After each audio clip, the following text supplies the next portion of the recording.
Ceiling fan blowing cold breeze on your body. I can't tell you really what it is, but you got it. Hey, you guys, my name is Kayla, and I'm a full time traveling graphic designer. And today we're going to be going over how to properly brainstorm ideas and conduct research for your next planner project. So, for some of you, spontaneous designing is how you'll produce some of your best work.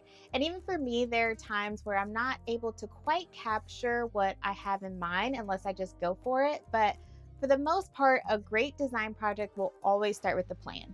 Now, of course, I think everyone will kind of fall into their own workflow and find processes that work best for their type of work style. But if you're new to the design world and need a hand in getting started on your next project, I'm going to walk you through my thought process as I develop a project and show you the tools and software that I use, as well as how I stay organized and keep all of my thoughts in one place. So to begin this design workflow, we're going to go a little old school and pick up a pen and paper. I personally do my best thinking when I'm physically writing in my notebook. That's kind of where all of my ideas come to life. But if you're following along, you can also do this digitally in your digital notebook or in the Notes app on your phone. The most important part for this step is to just have a place where you can dump all of your ideas down in one place. So, typically, to start off a project, I'll start with listing off any ideas I have for my project. So, this could be any planner features I want to include, the pain point I want to target, why I want to create this product, any style techniques I want to utilize, pretty much anything you want your brain to dump down onto your page. Now, for me, this process isn't the most pretty process.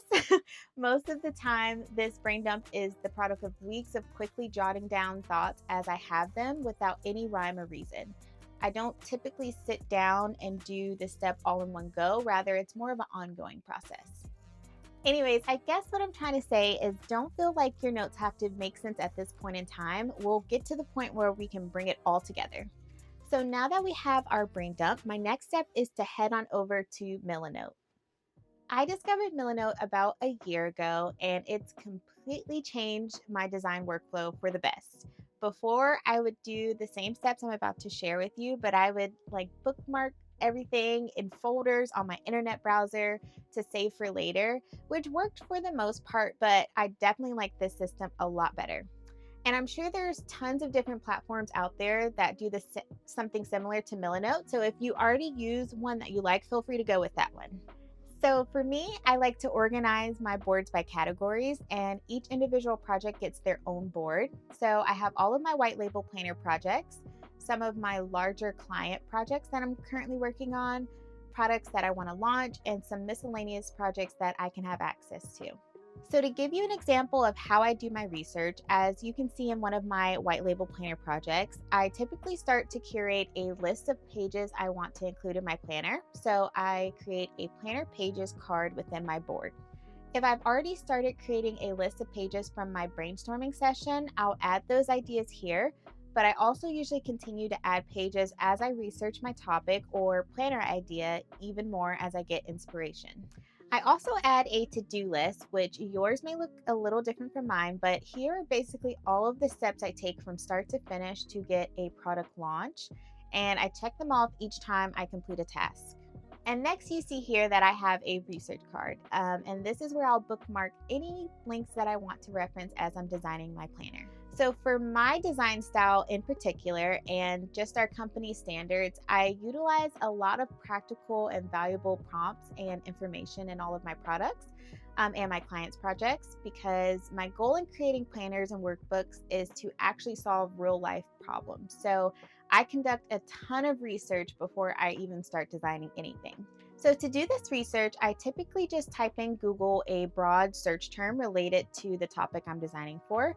So, in the case of this example for my white label home planner, I probably typed in something along the lines of home management. And what I'm looking for are main pain points within this topic and their solutions, any popular tips, or overall anything that may spark some inspiration for pages that I can add or features I can include to make my planner valuable. And for safekeeping, I'll copy the URL of any articles I find helpful and paste them under my research card. And really quickly, I wanted to mention that the point of this research isn't to take other people's ideas as your own. You simply want to learn more about the topic you're designing for and also to get ideas for content you can create.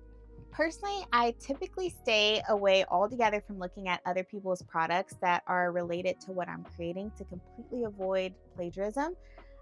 If you ask me, if you're passionate about what you're creating, then you should be able to develop design concepts and ideas on your own without needing to piggyback off of anyone else's designs.